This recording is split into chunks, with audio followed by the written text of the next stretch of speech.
예. 예, 잠깐 같이 기도드리겠습니다.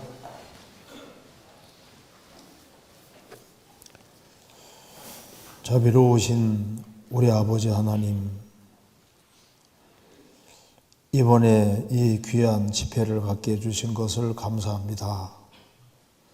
젊은 시절에 구원해 주시고 또 젊은 시절에 주님의 멍에를 메고 주님을 배우게 해주시는 것을 감사드립니다. 이틀간에 걸쳐서 하나님 말씀을 배우려고 합니다. 주님께서 함께 해주시고 이 말씀 가운데 역사해 주셔서 이 말씀들이 마음판에 깊이 새겨지도록 역사해 주시고 주님 오시는 그날까지 주님을 따르며 주님의 복음과 영광을 위해 살 수 있도록 역사해 주시고 도와주옵소서.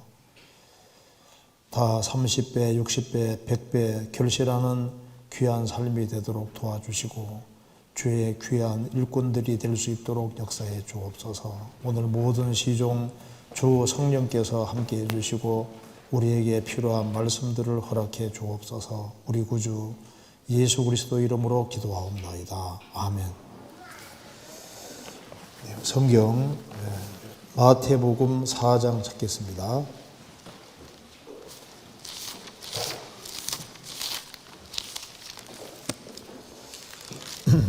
마태복음 4장 18절입니다. 제가 읽겠습니다. 갈릴리 해변에 다니시다가 두 형제 곧 베드로라 하는 시몬과 그 형제 안드레가 바다에 그물 던지는 것을 보시니 저희는 어부라 말씀하시되 나를 따라오너라 내가 너희로 사람을 낚는 어부가 되게 하리라 하시니 저희가 곧 그물을 버려두고 예수를 쫓으니라. 거기서 더 가시다가 다른 두 형제 곧 세베대의 아들 야고보와 그 형제 요한이 그 붙인 세베대와 한 가지로 배에서 그물 깁는 것을 보시고 부르시니 저희가 곧 배와 붙인을 버려두고 예수를 쫓으니라. 거기까지입니다. 우리가 이틀에 걸쳐서 하나님 말씀을 배우게 됐습니다. 자, 오늘은 여기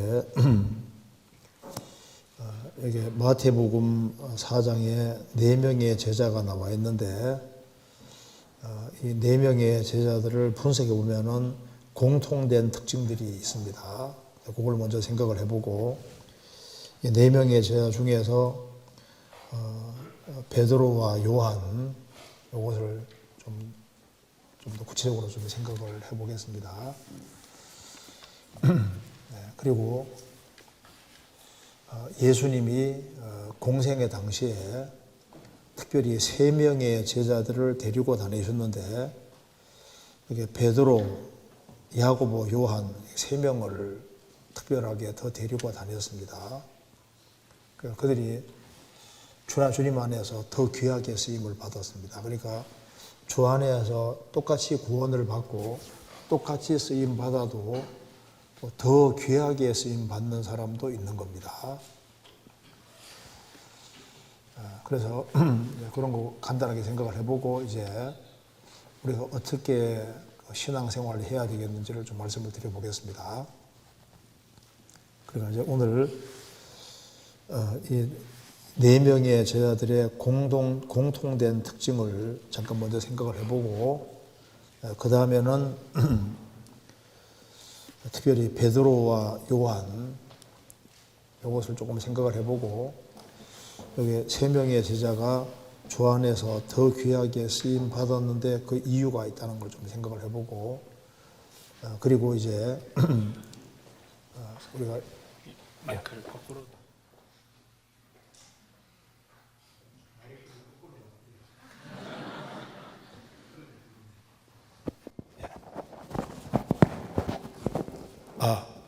문제 소리 잘 나는 것 같은데. 그래서 좀 우리가 이제 어떻게 생활을 살아야 될지를 좀 마지막으로 좀 말씀을 드려보도록 하겠습니다. 자, 이제 이 회상에서도 그 중요한 어떤 일을 맡길 때는 사람을 찾고 적합한 사람을 찾으려고 노력을 합니다. 근데 하나님은 이제 영혼을 건지고 세우는 일, 이것만큼 중요한 일은 없기 때문에 주님께서도 적합한 사람을 찾고 계셔요. 그래서 아담과 죄를 짓고 난 이후에는 하나님께서 끊임없이 죄인을 찾는 일을 하셨습니다. 근데 죄인만 찾으시는 것이 아니라 주님의 일을 할 일꾼들도 찾고 있는 겁니다.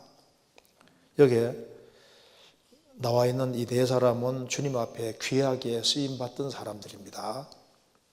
그래서 왜 하나님이 이 네 사람을 귀하게 사용하셨을까?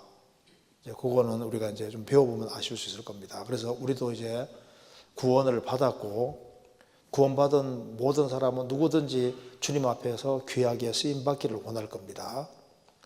그러면 어떤 사람을 주님이 귀하게 사용하실까? 하나님은 변하지 않는 분입니다. 예수 그리스도는 어제나 오늘이나 영원토록 동일하십니다. 주님은 동일하신 분이기 때문에 항상 행동하시는 원리가 똑같은 거예요. 그래서 옛날의 하나님이 지금 하나님입니다. 2000년 전에 이스라엘 땅에 오신 바로 그 예수님이 지금도 살아 계시기 때문에 지금도 동일한 패턴과 원리로 주님이 일을 하시는 겁니다. 그래서 이제 오늘 배워보시면 좀 이해를 할 수 있으리라고 생각합니다. 먼저 이게 마태복음 4장 이 말씀을 제가 처음 읽었을 때 참 이해가 잘 안 되는 겁니다. 한번 보시면은 18절에 갈릴리 해변에 다니시다가 두 형제 곧 베드로라 하는 시몬과 그 형제 안드레가 바다에 그물 던지는 것을 보시니 저희는 어부라. 말씀하시되 나를 따라오너라. 내가 너희로 사람을 낚는 어부가 되게 하리라 하시니 저희가 곧 그물을 버려두고 예수를 쫓으니라. 제가 이거 읽을 때 이상하다. 바다에서 그물 던지고 있는데 나를 따라오너라. 그러면 어떻게 그 금방 따라갈 수 있을까? 뭐 체면 그런 것도 아닌데 어떻게 나를 따라오느라 하니까 다 버려두고 어떻게 금방 쫓아가는 일이 있을 수 있을까? 그 참 신기하다 이런 생각했는데 나중에 보니까 이 사건이 있기 전에 이미 이 제자들은 예수님을 만난 일이 있었던 거예요. 그리고 왜 주님이 딱 부르시니까 다 버리고 쫓아가냐면은 주님께서 부른다고 약속을 하셨고 그들은 기다리고 있었던 겁니다. 자, 이거 한번 요 이제 마태복음 4장을 이해하기 위해서는 한번 몇 군데를 찾아보는 게 필요합니다. 요한복음 1장 먼저 찾아봅시다. 요한복음 1장 35절.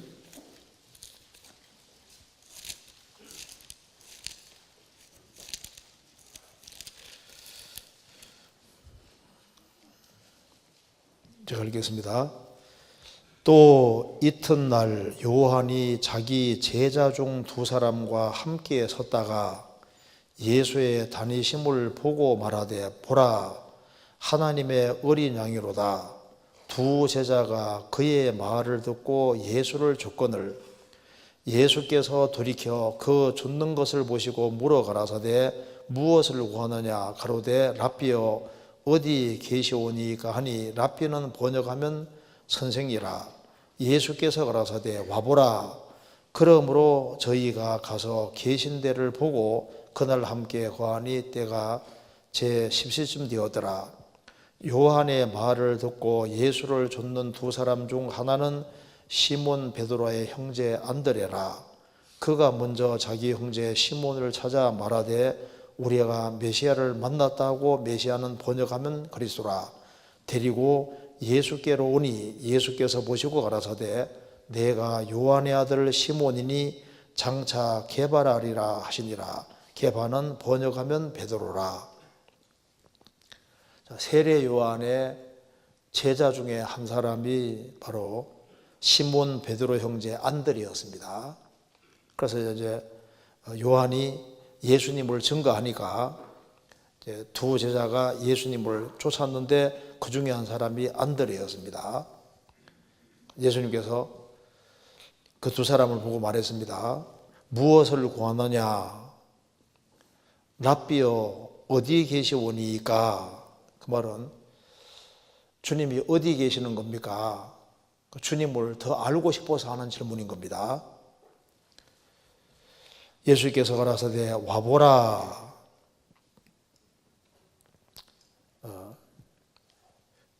와보라 이렇게 되어 있는데 원문에는 오라 그러면 너희들이 보게 될 것이다. 보통 이제 come and see 이렇게 번역했는데 원문에는 come and you will see 이렇게 되어 있습니다. 오라 그러면 너희가 보게 될 것이다 이렇게 되어 있습니다. 이제 오라 그러면 보게 될 것이다. 그래서 이제 두 제자가 이제 예수님과 함께 거해서 시몬 베드로 형제 안드레는 이 메시아가 맞구나는 확신을 가지게 된 겁니다. 그래서 이제 안드레가 자기 형제 시몬 베드로를 예수님께 데려갑니다. 그래서 우리가 메시아를 만났다고 예수님께 데려가는 거예요.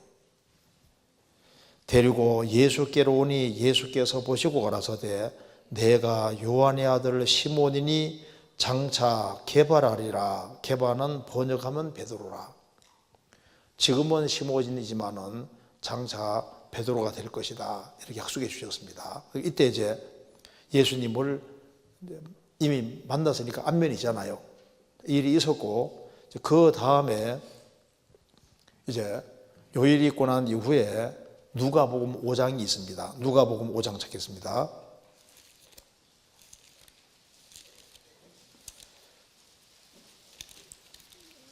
5장 1절.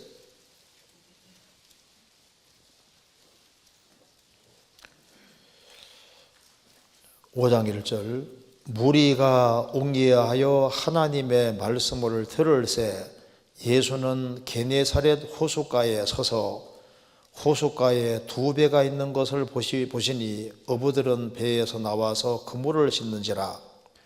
예수께서 한 배에 오르시니 그 배는 시몬의 배라. 육지에서 조금 뛰기를 청하시고 앉으사 배에서 무리를 가르치시더니 말씀을 마치시고 시몬에게 이르시되 깊은 데로 가서 그물을 내려 고기를 잡으라. 시몬이 대답하여 가로되 선생이여 우리들이 밤이 맞도록 수고를 하였으되 얻은 것이 없지만은 말씀에 의지하여 내가 그물을 내리리다 하고 그리한즉 고기를 에운 것이 심이 많아 그물이 찢어지는지라.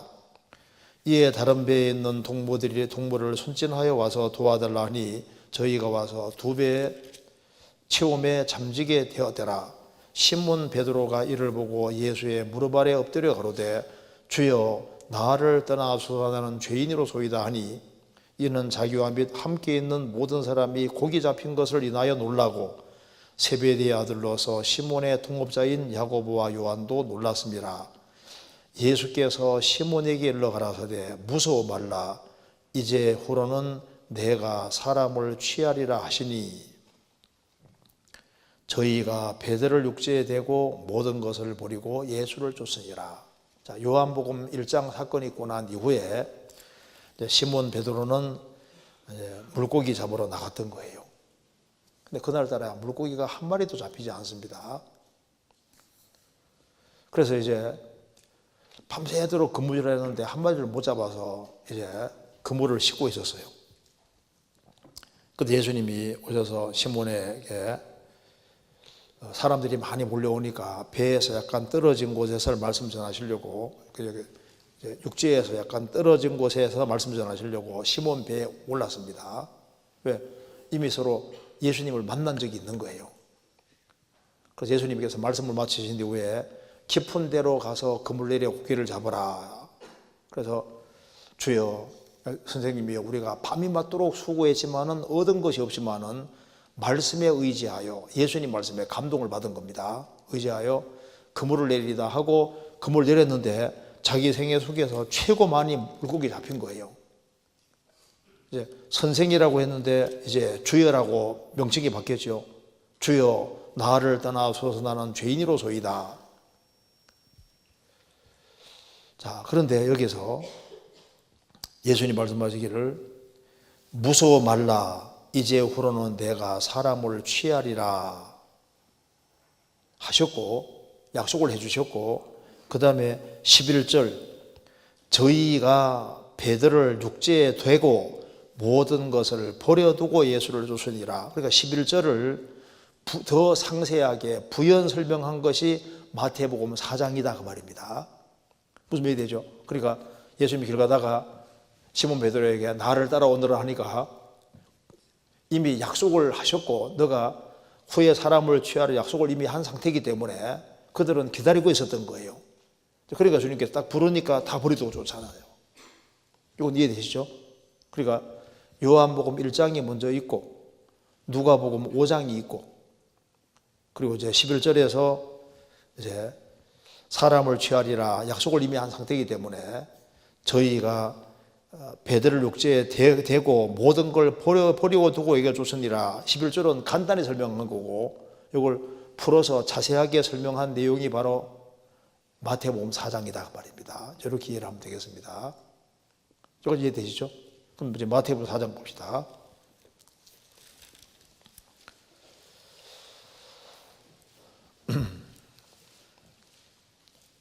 4장 18절입니다.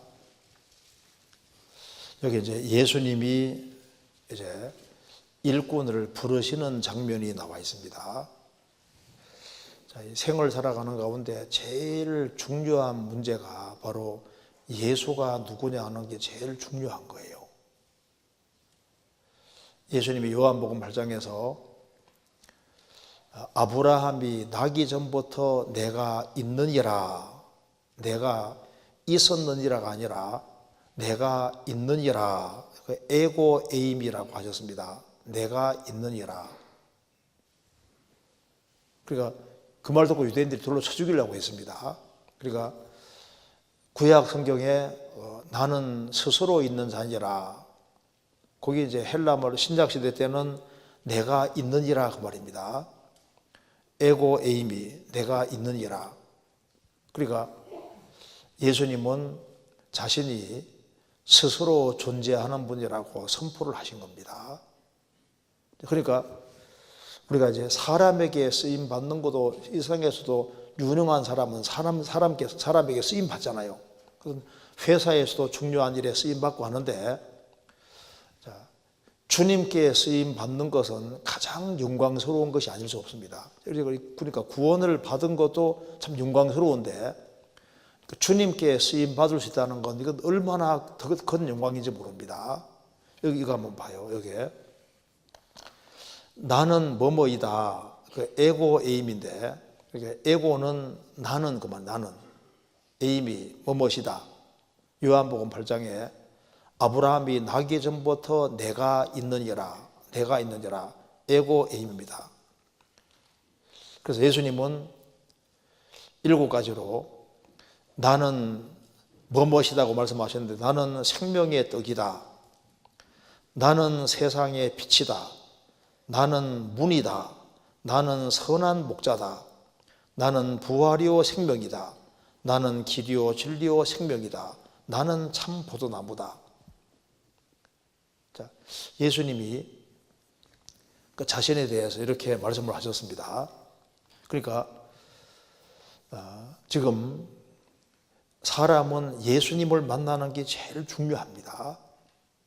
왜 예수님 반드시 만나야 되냐 하면은 사람이 지음 받을 때는 생령이었습니다. 여호와 하나님이 흙으로 사람을 지으시고 생기를 그 코에 불어 넣으시니 사람이 생령이 된지라. 생기를 후하고 불어 넣으니까 생령이 됐다. 이게 이제 히브리 말로 네펫인데 이제 우리나라 말로 바꾸면은 생명체가 된지라. 영어로 리빙, 산자가 된지라. 살아있는 존재가 된지라 그 말입니다. 그런데 범죄하는 그날 정령 죽는다고 말씀하셨는데 범죄하고도 빨리 안 죽었잖아요. 아담은 903살까지 살았습니다. 먹는 날 정령 죽으리라. 뭐가 죽었습니까? 영이 죽은 거예요. 그래서 요한복음 3장에 범죄한 이후에 너는 흙이니 흙으로 돌아갈 것이니라. 자, 범죄한 이후에는 너는 흙이니. 왜? 하나님과 교통이 끊어진 상태가 되기 때문에 너는 흙이다. 지금 구원 안 받은 모든 사람들은 자, 무엇이 돌아다니는 겁니다? 흙덩어리가 지금 돌아다니고 있는 거예요. 너는 흙이다. 근데 예수님이 요한복음 15, 고린도전서 15장에서 말씀하시기를, 성경 고린도 15장에서 바울 사도가 첫사람 아담은 산영이 되었다함과 같이 마지막 아담은 살려주는 영이 되었나니, 예수님은 살려주는 영으로 오셔서 이제 죄를 사함받고 예수님과 바른 관계를 맺는 사람은 이제 산자가 되는 거잖아요. 그래서 주와 판자는 한 영이 되고 죄와 허물로 죽었던 너희를 살리셨도다. 그래서 이 세상에서 산자가 됐다는 게 얼마나 큰 축복입니까? 구원을 받았다는 건 큰 축복인데, 구원을 받고 이제 주님 앞에 귀하게 쓰임 받는 사람이 있는가 하면 그렇지 못한 사람도 있잖아요. 똑같이 구원 받아도 주님께 쓰임 받을 수 있다는 것은 너무나도 중요한 문제입니다. 그래서 주님은 근데 아무나 주님께 사용하시는 게 아니잖아요. 그럼 주님께 쓰임 받는 사람은 공통 특징이 있습니다. 어떤 사람 생각할 겁니다. 나는 뭐 배운 것도 많지 않은데 내가 주님 앞에 쓰임 받을 수 있을까? 근데 마태복음 4장 보시면은 여기에 4명의 사람을 불렀을 때 이 사람들은 특별한 사람들이 아니고 어부들입니다. 어부. 그렇죠? 여기에 마태복음 4장 18절에 갈릴리 해변에 다니시다가 두 형제 곧 베드로라 하는 시몬과 그 형제 안드레가 바다에 그물 던지는 것을 보시니 저희는 어부라. 21절 거기서 더 가시다가 다른 두 형제 곧 세베대 아들 야고보와 그 형제 요한이 그 붙인 세베대와 한 가지로 배에서 그물 깁는 것을 보시고 부르시니, 4명 다 뭐였습니까? 어부예요, 어부. 근데 이들은 아주 특별한 사람들이 아니라 아주 평범한 사람들이었습니다. 주님은 바울 사도 같은 사람도 부르셨지만은 어부들도 불렀습니다. 모세 같은 사람도 부르셨지만은 아모스는 뽕나무 배양하는 사람이었습니다. 그렇죠? 그러니까 이 세상에서는 막 특별하게 많은 걸 배워야만 막 주님 앞에 세상에 귀하게 쓰임받는다고 생각을 하는데, 신앙 안에서는 다릅니다. 주님은 능력이 너무 많으시기 때문에 뭐 많이 배웠다고 사용하는 게 아니잖아요. 그리고 여기에 아주 평범한 사람을 부르셨습니다. 그들은 많이 배운 사람들이 분명히 아니었습니다. 여기 사람들은 성경 찾아봅시다. 사도행전 4장 찾아보세요. 사도행전 4장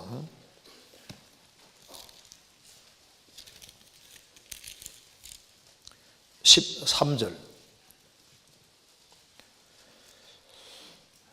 저희가 베드로와 요한이 기탄 없이 말함을 보고 그 본래 학문이 없는 범인으로 알았다가 이상 여기며 또 그 전에 예수와 함께 있던 줄도 알고, 여기 그 본래 학문이 없는 범인으로 알았다가, 그러니까 베드로와 요한은 학문이 없었습니다.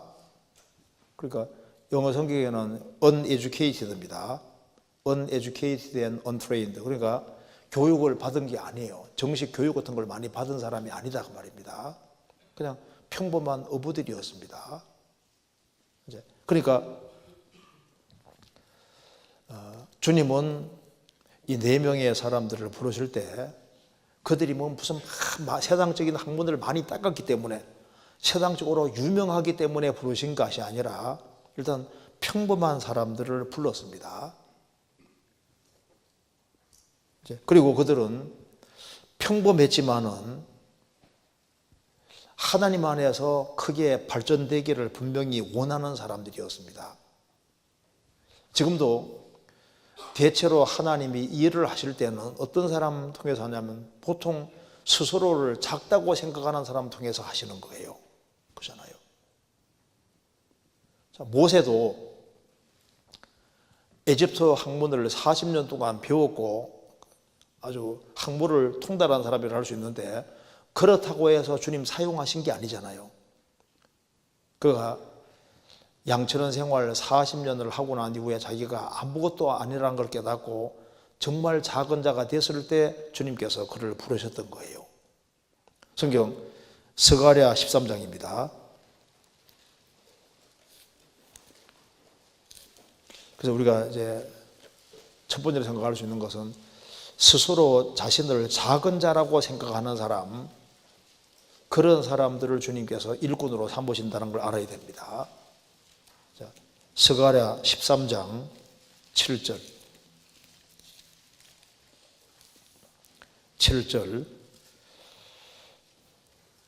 1324페이지입니다. 만군의 여호와가 말하노라. 칼아 깨어서 내 목자 내 짝된 자를 치라. 목자를 치면 양이 흩어지리니와 작은 자들을 위해는 내가 내 손을 들이우리라. 여기 예수님께서 여기 이제 12제자를 부르셨는데 이들의 기본 특징이 있습니다. 여기 작은 자들이라고, 작은 자들이라고. 여기 만군의 여호와가 말하노라. 칼아, 심판의 칼입니다. 심판의 칼아 깨어서 내 목자 내 짝된 자를 치라. 내 목자, 성부와 짝된 자는 성자 예수님입니다. 내 목자 내 짝된 자 예수님을 치라. 예수님이 그 칼에 죽으시는 것은, 이제 죽는다는 것은 심판을 받는데 우리 죄 때문에 대신 심판 받는 걸 말하는 겁니다. 목자를 치면 양이 흩어지리니와 작은 자들을 위해는 내가 내 손을 들이우리라. 여기 양떼를 가리켜서 작은 자들이라 했습니다. 여기서는 예수님 제자들을 말하는데 작은 자들을 위해는 내가 내 손을 들이우리라. 그러니까 예수님 제자들이 특징이 뭐냐면은 그 당대 스스로를 아주 평범하고 작은 사람으로 생각을 했던 겁니다. 그러니까 주님께서는 봐요. 구원을 받을 때도 애들처럼 자신을 낮춰서 비참한 죄인이라는 걸 받아들일 때 구원이 이루어졌잖아요. 구원받고 난 다음에도 주님이 어떤 사람을 귀하게 사용하냐 하면은 자신이 대단하다고 생각하는 사람은 주님께 귀하게 쓰임받지 못합니다. 자기가 대단하고 자기가 대단하면요, 그런 사람을 주님 어떻게 사용할 수 있겠습니까? 바울 사도는 모든 성도 중에 지극히 작은 자보다 더 작은 나라고 했잖아요. 그래서 지금도 교회 안에서 또 주 안에서 누가 쓰임 받느냐, 자신을 작은 자로 이기는 사람들, 이제 그런 사람들에게 주님이 은혜도 주시고 지혜도 주시고 능력도 주셔서 귀하게 사용하시는 거예요. 그렇잖아요. 성경 창세기 여기 출애굽기 3장에 보면은 하나님께서 모세에게 나타나실 때 가시나무 뜰기 불꽃 가운데 나타나셨습니다.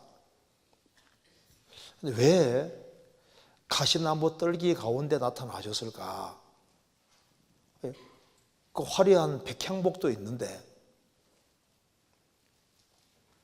왜 초라한 뜰기나무에 나타나셨을까? 그것이 여러 가지로 우리가 교훈받을 수 있는데 왜 하나님이 나타나실 때 왜 가시나무 뜰기 가운데 나타났을까요? 그 가시나무 뜰기는 너무 초라하게 생겼습니다. 백향목은 막 수십 미터 높아요. 엄청 높습니다. 가시나무는 개나리 같이 초라하게 생겼어요. 그게 주님께서 나타나셨습니다. 그 초라한 모습이 성조신 하신 예수님의 모습입니다. 예수님은 초라한 모습으로 오셨잖아요. 예수님은 핸섬하게 오신 게 아닙니다. 영화에서나 핸섬하게 나오지 성경에서는 예수님은 마른 땅에 나온 줄기 같아서 고운 모양도 풍채도 없었습니다. 그리고 가시나무 떨기 그것이 그 모세 시대에 그 이스라엘 백성들의 모습인 거예요. 그 화려한 에집트에서 가장 비참하게 고통받고 있는 이스라엘 백성들이 그 초라한 가시나무 떨기 같았다고 말입니다. 그런데 그 속에 불꽃이 있잖아요. 불꽃. 주님이 임재하셨습니다. 주님께서 화려한 에집트에 있는 것이 아니라 고통받고 있는 이스라엘 속에 계셨던 거예요. 성막도 예수님이 세상에 오실 때도 왕궁에 계셨습니까? 구유에 계셨습니까? 예수님은 구유에 계셨, 구유에. 예수님이 왕궁에 계신 게 아니라 구유에 계셨잖아요. 그리고 성막도 속은 화려하지만 바깥은 뭡니까? 물돼지 가죽이에요. 초라합니다. 그러니까 우리가 교회 안에서도 누구를 사용하는지를 잘 보세요. 잘 보시면은 스스로 작은 자라고 생각하는 사람, 이제 그런 사람들이 말씀 순종도 잘하고 스스로 자신을 작은 자라고 생각하는 사람들이 그리고 자기를 낮추기 때문에 주님을 정말 높이고 주님으로 생을 살아가는 거예요. 자, 초등학생하고 중학생, 고등학생이 있을 때 누가 숙제를 잘해오던가요? 선생님이 숙제되면 누가 잘해와요? 초등학생. 초등학생은 자기가 작은 자라 생각합니다. 중학생은 자기가 좀 커져요. 고등학생 자기가 더 커져. 대학생은 더 커져. 그러니까 이제 나이가 들어가면서 자기가 커지기 때문에 자기 주관과 방법대로 하려고 그러고 자기 마음에 안 들면은 자기 멋대로 하려고 그러고 그러잖아요. 자, 스스로 자신을 작은 자로 생각하는 사람은 감히 하나님 말씀을 어기는 걸 생각을 못 하죠. 자기가 작기 때문에 작은 자는 주님이 큰 거예요.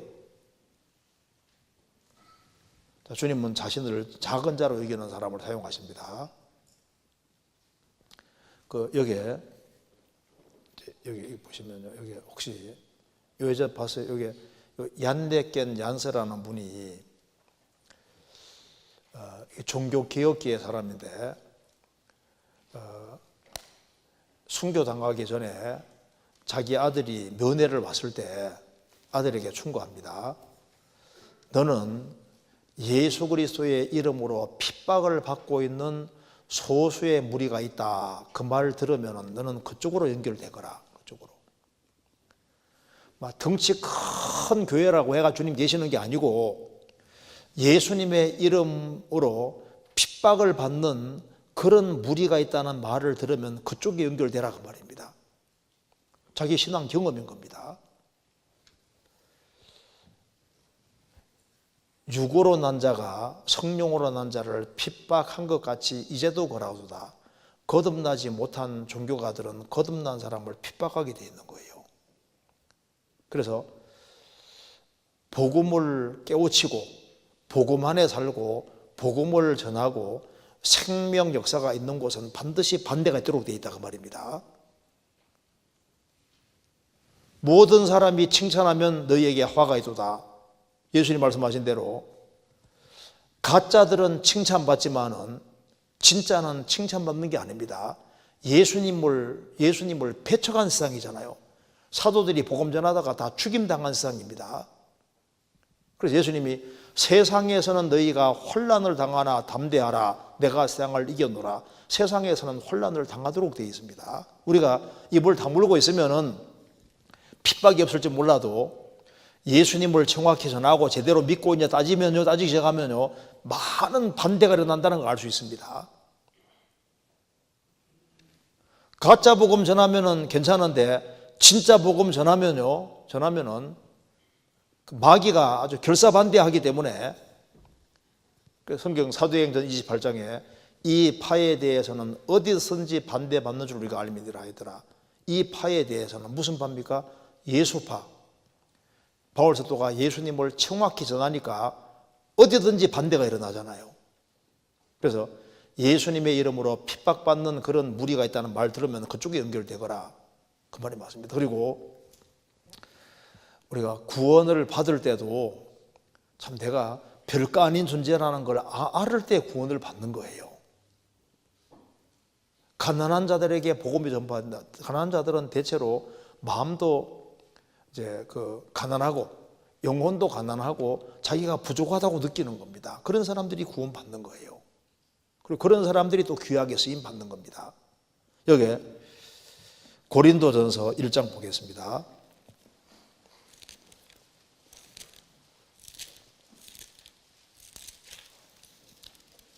1장 26절.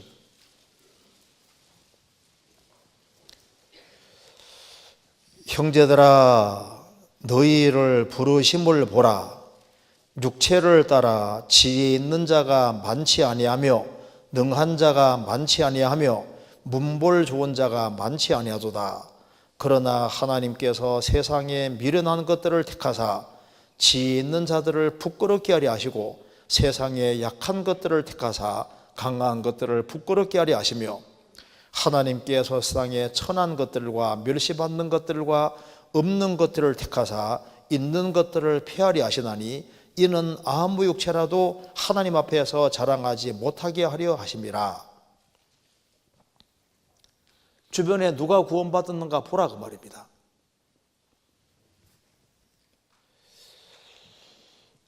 자, 여기에 우리가 어떤 사람인 줄 알아야 됩니다. 우리는 어떤 사람이냐? 28절에 하나님께서 세상에 천한 것들과 멸시받는 것들과 없는 것들을 택하셨다. 여기에 우리가 누가 모여 있는 겁니까? 우리는 천한 것들이에요. 맞죠? 멸시받는 것들입니다. 그리고 없는 것들이에요. 없는 것들. 자기가 아무것도 아닌 존재라는 걸 깨달을 때 구원받았잖아요.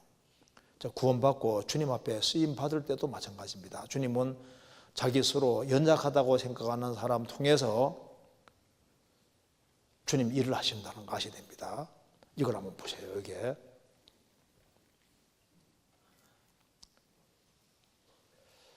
자, 이 D.L. 무디가 한 얘기입니다. 자, 모세는 자신이 중요한 존재라고 생각하며 40년을 보냈다. 에집트에서 왕궁에서 40년.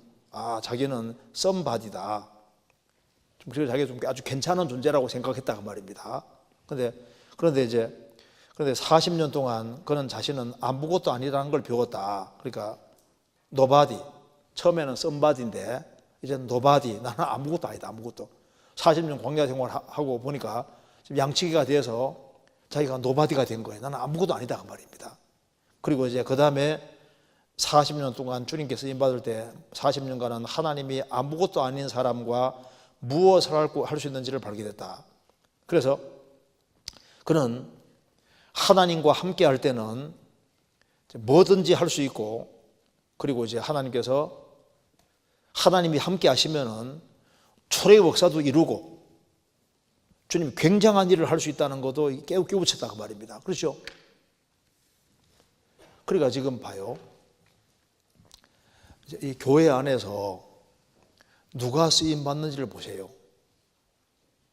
자기를 분명히 작은 자로 생각하는 사람이, 그런 사람들이 다 잘 쓰임 받고, 자기를 작은 자라고 생각하는 사람은 순종도 잘하거든요. 그리고 말씀대로 하려고 하도록 되어 있습니다. 그러니까 귀하게 쓰임 받게 되는 거예요. 그리고 스스로 자기를 작은 자로 생각하는 사람은 규칙 같은 것도 잘 지키잖아요. 왜? 시키는 대로 하려고 하니까. 근데 이제 자기가 꽤 큰 사람은요, 말씀도 자기 마음에 맞는 건 받아들이고 안 맞는 건 쳐내버리고, 그래서 자기 방법대로 하려고, 그리고 온전한 순종의 길을 안 걷게 된다니까요. 그러니까 이제 주님은 평범한 사람을 부르셨고, 자기가 그 당대 정말 부족한 인간이라고 생각하는 사람들, 그런 사람들을 통해서 주님이 일을 하신다, 그 말입니다. 그 다음에 자, 마태복음 4장 다시 봅시다.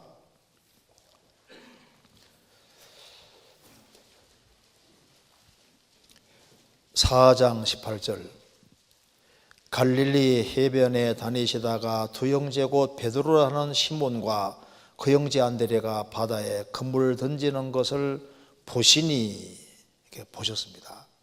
그물을 던지는 것을 보셨습니다. 그 다음에 21절에 거기에서 더 가시다가 다른 두 형제 곧 세베대 아들 야고보와 그 형제 요한이 그 붙인 세베대와 한 가지로 배에서 그물 깁는 것을 보시고 부르시니, 자, 그 다음 특징은 일터에서 불렀다는 겁니다. 일터에서. 그러니까 베드로와 안드레는 그물을 던지는 자리에서 부르셨고, 야고보와 요한은 그물을 깁는 자리에서 부르심을 받았습니다. 그러니까 놀고 있을 때 부르신 것이 아니고 자기 일을 충실히 하고 있을 때 불렀습니다. 그래서 주님께서 뭘 보셨냐면은 주어진 일을 얼마나 성실하게 하느냐, 그걸 다 보셨습니다. 마태는 부르심 받을 때 세관원에서 열심히 일을 하고 있을 때 부르셨잖아요. 엘리사는 소모는 일을 하는 자리에서 부르심 받았습니다. 주님께서 놀고 있는 사람을 부르신 일이 없습니다. 바울 사도도 방향이 잘못돼서 그렇지 교회를 열심으로 핍박하는 자리에서 부르심 받았잖아요. 하여튼간에 무슨 일을 하든지 자기 일을 아주 정열을 가지고 열심히 하는 사람을 부르셨다고 말입니다. 그러니까 왜 그러면은 주님께서는 일터에서 부르시고 부지런한 사람을 부르시냐 하면 이게 이유가 있는 겁니다. 주의 일을 할 때는 고생이 많이 돼요. 그래서 아주 성실하고 부지런한 사람이 아니면은 주의 일을 할 수가 없기 때문에 주님께서는 성실하고 부지런한 사람을 사용하시는 거예요. 자, 게으른 자는 마귀도 제껴놓습니다. 여기에 이 사람들을 부를 때 이 사람들이 보통 사람들이 아닙니다. 그들은 평범하지만은 누가복음 5장에 시몬 베드로가 물고기를 잡는데 한 마리도 안 잡혀요. 근데 뭐라 했습니까? 우리가 밤이 맞도록 수고하였으되 얻은 것이 없지만은, 누가복음 5장 나오잖아요. 우리가 밤이 맞도록 수고하였으되 뭘 말하는 겁니까? 책임감이 굉장히 큰 걸 가리키는 겁니다. 결혼한 상태이기 때문에 처자식을 먹여 살려야 되고 자기 일을 해야 되기 때문에 그는 물고기 안 잡히니까 아주 끈질기게 밤새도록 그물질을 하잖아요. 베드로는 아주 성실한 사람이었습니다. 이 네 사람은 하나같이 공통적인 것이 아주 성실했다는 겁니다. 성경 잠언 22장입니다. 잠언 22장.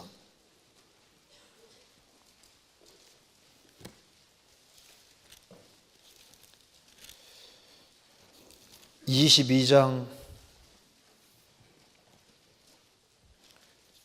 29절 한번 같이 읽겠습니다. 내가 자기 사업에 근실한 사람을 보았느냐? 이러한 사람은 왕 앞에 설 것이요 천한 자 앞에 서지 아니하리라. 내가 자기의 일에, 자기 사업, 자기 일에 근실한 사람을 보았느냐? 자기 하는 일이 아주 최선을 다해서 아주 탁월하게 최선 다해 열심히 하는 사람 봤느냐? 그 사람 어떻게 되는가 보라 그 말입니다. 그 사람은, 이러한 사람은 왕 앞에 설 것이요 천한 자 앞에 서지 아니할 것이다. 미국의 어떤 실업가가 세상에서 큰 성공을 거두었습니다.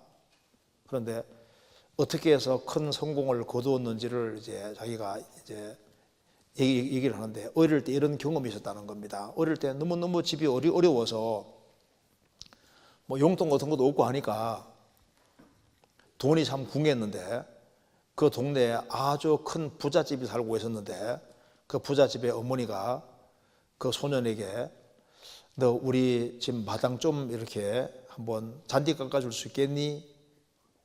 내가 돈을 주겠다고 했다는 겁니다. 그래서 깎아드렸는데 이래 보더니만 1달러짜리 일을 했냐고 1달러 주더랍니다. 그 다음에 좀 시간이 또 흘러서 또 한 번 깎아주겠니? 또 한 번 깎을 때는 좀 더 정성 기울여 깎았답니다. 이래 보더니만 이번에는 2달러짜리 일을 했네. 그 다음 또 시간이 지나서 또 한 번 깎아달라고 하니까 이때는 정신 바짝 차리고 최선을 다해서 깎았을 뿐 아니라 옮겨 심기도 하고 해서요, 자기 할 수 있는 최선을 다했습니다. 그러니까 어머니가 딱 보더니만 오늘은 비로소 5달러짜리를 냈나 하면서 5달러를 지어주면서 너는 앞으로 일을 할 때 1달러, 2달러짜리 일을 하지 말고 5달러짜리를 해라. 그게 머릿속에 딱 박힌 거예요. 그때부터 자기에게는 주어지는 일이 무엇이든 간에 5달러짜리 일, 자기 할 수 있는 만큼 최선의 일을 하려고 노력을 한 결과 이렇게 크게 성공하게 됐다고 말합니다. 그러니까 이 세상에서도 성공하는 사람은 특징이 있잖아요. 성공하는 사람, 모든 사람의 바탕 속에 근실하고 성실한 것이 있는 거예요. 그러니까 성경에서 말씀하기를 게으른 자여 개미에게로 가서 그 하는 것을 보고 지혜를 얻어라. 잠언 6장에 말한 대로 개미 보고 배우라고 했습니다. 우리 이번에 에콰도르 다녀왔는데 에콰도르에서 한 분이 여기 우리 같은 팀 중에 한 분이 개미가 물건 옮기는 거 한번 찍었는데 한번 제가 여기 이거 한번 봐봐요. 참 개미가 부지런해요.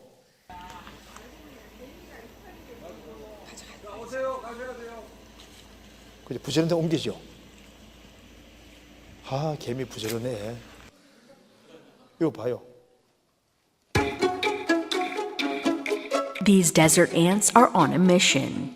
Find food and bring it home. 개미가 이제 조그만 거 옮길 때는 입에 물고 가는데요. 이제 큰 거는요 뒤로 갑니다. 뒤로 입으로 물고 뒤로 이렇게 가요. 뒤로. 방금은 뒤로 가는 거잖아요. 그리고 큰 거 옮길 때는 봐요. 출동해가지고 옮기는 거.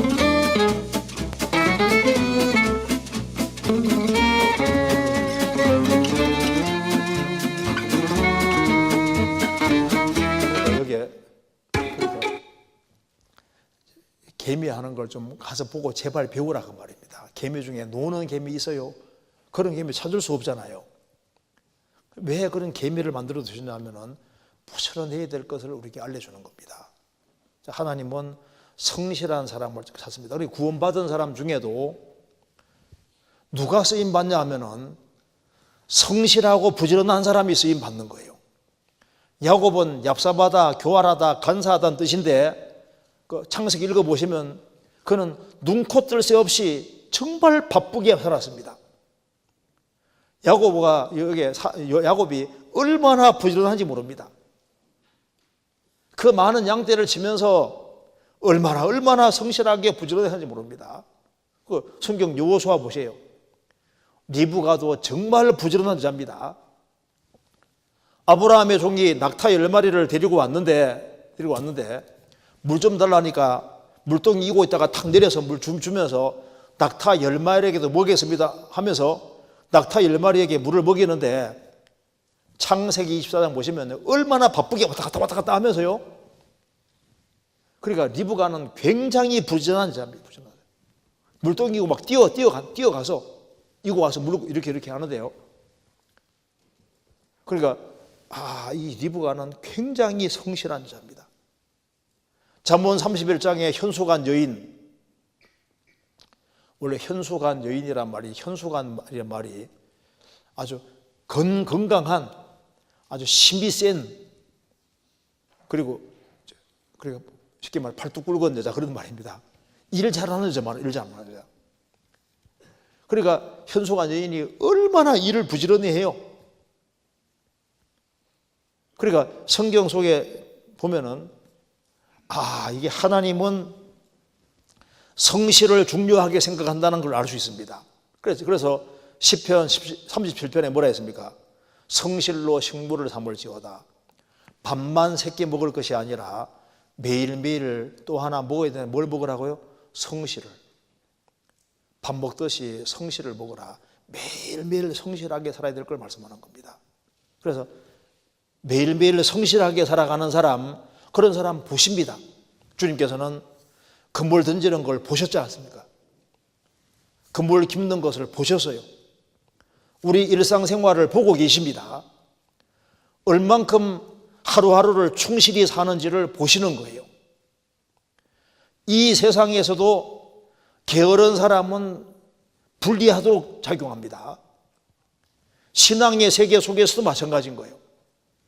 칼빈은 83개인가 80개 이상 있지 않습니까? 몸에 질병 가지고 살았습니다. 칼빈, 그 종교개혁자 존 칼빈 알지 않습니까?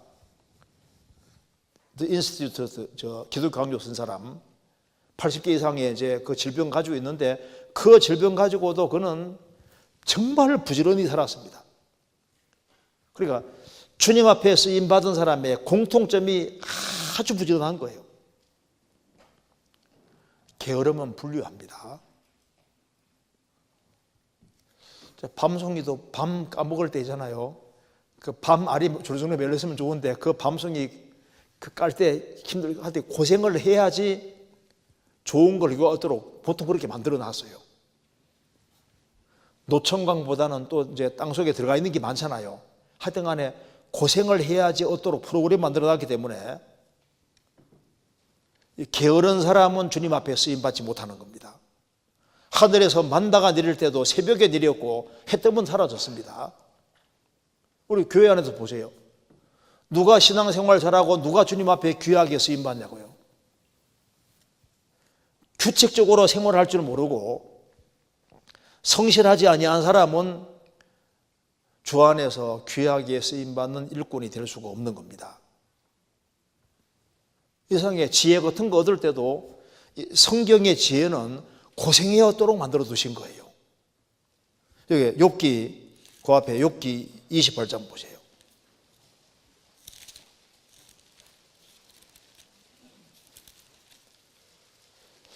1절.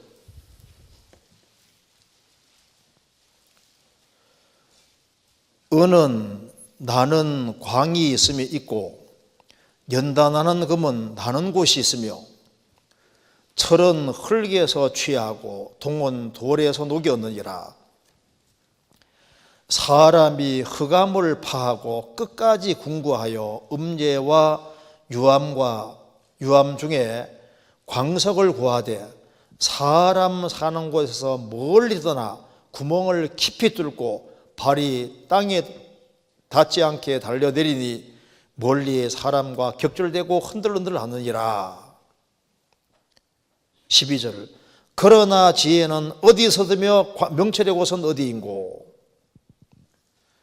은을 얻으려면 은광으로 가면 돼요. 연단하는 금도 나는 곳이 있습니다. 철은 흙에 취하고 동은 돌에서 녹였느니라. 또 사람이 이제 중요한 걸 얻기 위해서는 사람과 멀리 떨어지는 곳에서 구멍도 아주 깊이 뚫어서 줄을 달아 내려서 깊이까지 내려가고 그 온갖 고생을 다 합니다. 그렇게 해서 뭔가 그 속에서 온갖 보석도 발견하잖아요. 이 세상에서 보석 같은 거 얻기 위해서도 막 땅을 막 깊이 파고 사람 사는 곳에서 멀리까지 가고 고생하는데, 그러나 명철의 곳은 어디인고. 이 세상의 것을 얻기 위해서도 고생과 수고해야 되는 것처럼 주님의 것을 얻기 위해서도 아주 헌신하고 수고할 각오하고 그 넘치는 수고하고 고생하고 정말 부지런하게 살 그런 각오하고 있는 사람들은 주님께서 지혜 같은 걸 주시고 주님을 깨닫게 도와주시는 거예요. 편안하게 살려고 하면은 주님이 그 중요한 지혜 같은 걸 다 뺏어갈 겁니다. 왜 부지런한 게 중요할까요? 하나님이 부지런하신 분이잖아요. 하나님 자신이 성실하신 분입니다. 그리고 이 주일은 너무 중요하기 때문에 성실이라는 것이 꼭 필요합니다. 그래서 일꾼 부를 때는 일터에서 다 불렀다는 걸 기억해야 됩니다. 그리고 우리가 신앙의 집을 잘 지어갈 때도 게으르면은 신앙의 집이 흐트러지고 구멍 나는 거예요. 성경 전도서 10장입니다. 전도서 10장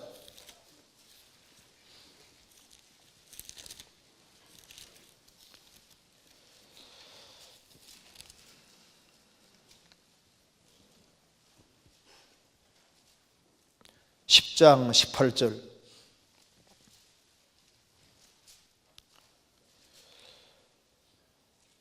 게으른즉 석가래가 퇴락하고 손이 부러진즉 집이 새느니라. 게으른즉 석가래가 퇴락하고, 석가래가 뭔지 아시죠? 이게 석가래입니다. 혹시 모를까 봐 제가 이게 석가래, 이거 석가래. 이렇게 집이 있으면 이렇게 옆쪽으로 이렇게, 이게 석가래입니다. 석가래. 여러분 석가래. 이렇게 된 게 석가래. 요거 석가래. 긴 석가래. 그러니까 게으르면은 어떻게 되느냐? 게으른즉 석가래가 퇴락하고 못 서게 되고, 손이 부러진즉 석가래가 이제 이게 구멍 생기고 해가지고 게으르면 집이 새잖아요. 그처럼 신앙의 집도 마찬가지인 거예요. 신앙의 집이 새는데 원인이 뭐냐? 게으르면 여기저기에서 구멍이 뻥뻥 생기는 거예요. 그래서 이 젊은 시절에 뭘 해야 되냐면은 매일매일 성실하게 사는 게 너무너무 중요한 겁니다. 그래서 여기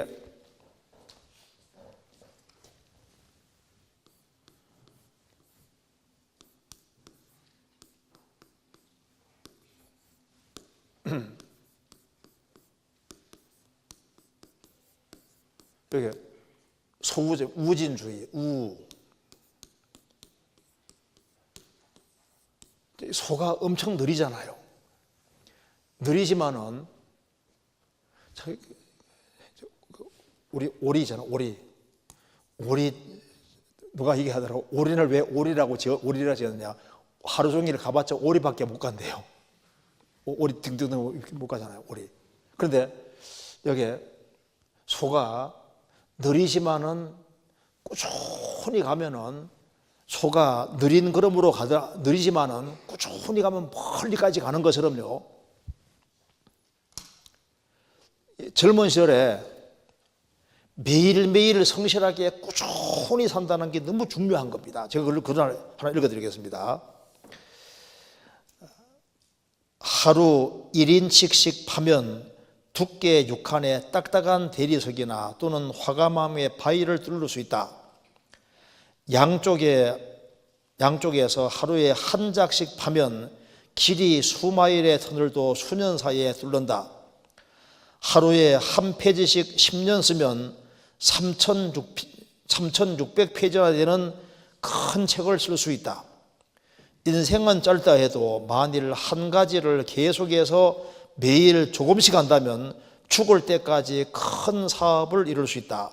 놀라운 것은 매일 조금씩 하는 일의 결과이다. 평범한 사람이 이 일을 하려면 이 방법을 취하는 도리밖에 없다. 게으름을 피우지 않고 간다면 천리박도 보리라. 소고름이 넣었다 할지라도 게으름 피우지 않고 꾸준히 간다면 천리박도 보리라. 일본 어떤 사람이 얘기한 겁니다. 그러니까 꾸준히. 그래서 매일매일 조금씩 그게 쌓이면 엄청난 결과를 낳는 거예요. 내가 매일 성경 한 장씩 잘 익히자.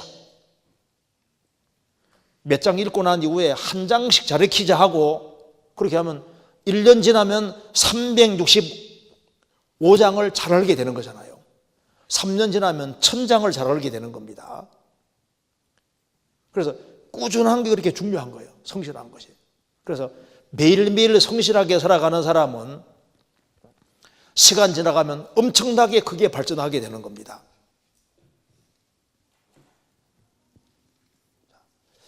여기에 주님이 사용하는 사람은 첫째, 스스로를 작은 사람으로 생각하는 사람, 그렇지만은 동시에 자기 주어진 일을 충실히 하는 그런 사람들이 주님 앞에서도 귀하게 쓰임받게 되는 겁니다.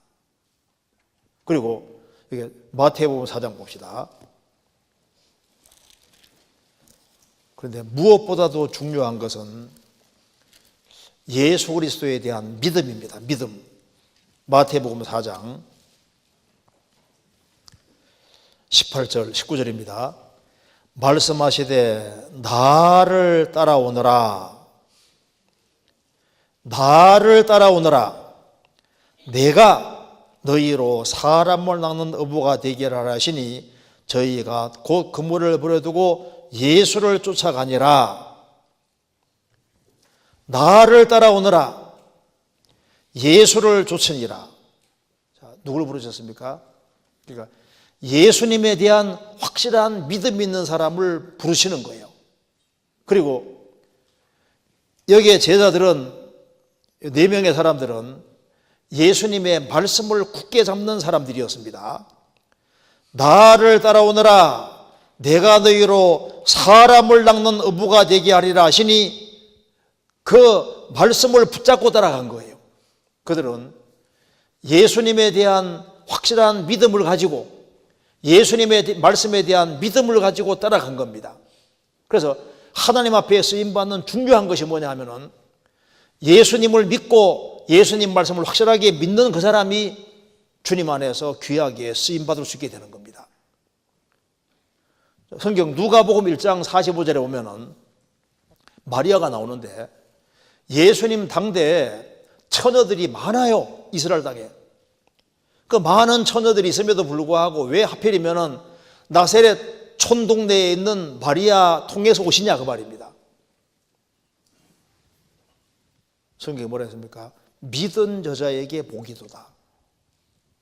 믿은 여자에게. 그리고 확실한 믿음이 있기 때문에 처녀 마리아를 통해서 예수님이 태어나시잖아요. 우리가 주님에 대해서 얼만큼 아주 확실한 믿음을 가지고 있느냐, 주님을 얼만큼 신뢰하느냐, 주님 말씀을 얼만큼 신뢰하는 이게 너무 중요한 겁니다. 그리고 누가 누구를 주님 사용하십니까? 주님을 전적으로 신뢰하는 사람, 주님 말씀을 딱 기대하는 사람, 그런 사람들을 주님이 사용하시는 거예요. 나를 따라오너라. 내가 너희로 사람 낳는 어부가 되게 하리라. 그 말씀을 딱 붙잡는 사람이 따라갔잖아요. 말씀 붙잡는 사람이 따라가는 겁니다. 그러니까 구원을 받아서도 주님께서 이것저것 말씀을 하시고 계신데 그 말씀을 안 붙잡는 사람은 주님 앞에 귀하게 쓰임받지 못하잖아요. 그리고 보세요. 교회 안에서도 누가 귀하게 쓰임받습니까? 주님 말씀을 굳게 붙잡는 사람들이 귀하게 사용되는 거예요. 이들은 주님께 인생을 거는 사람들입니다. 나를 따라오너라. 모든 걸 버려두고 예수님을 따라간 것이 뭘 말하는 겁니까? 인생을 주님께 걸은 사람인 거예요. 그들은 모든 것을 다해서 자기 인생을 어디 걸었느냐? 예수님께 딱 걸은 겁니다. 그들은 예수님의 신성과 예수님의 인격, 예수님에게 인생을 다 걸어서요. 그런 사람을 주님께서 아십니다. 어떤 사람은 돈의 인생을 겁니다. 그 인생의 목적이 돈을 최대한 많이 버는 거예요. 그게 인생 걸잖아요. 어떤 사람은 연예의 인생을 겁니다. 자, 나름대로 사람이 자기 인생을 이제 온갖 것에 걸고, 어떤 사람은 이 세상에서 좀 이렇게 좀 잘 나가는 어떤 학자 같은 데 인생 거는 사람도 있고, 별 사람 다 있잖아요. 스포츠에 거는 사람도 있고, 학문에 거는 사람도 있고, 예술에 거는 사람, 온갖 종류의 사람이 있습니다. 그런데 이 사람들은 부분적으로 인생을 걸은 것이 아니에요. 구원을 받아서도 양다리 더 걸치면서 적당한 선에서 주님 따라가는 사람도 있습니다. 그거 아십니다. 인생을 전적으로 주님께 의탁하지 않는 사람도 아셔요, 주님께서. 그런데 인생을 자기 전 존재를 죄짐을 맡아주신 주님, 자기 인생 전체를 딱 주님께 거는 사람이 있습니다. 그런 사람을 주님께서 사용하셨잖아요, 귀하게. 주님은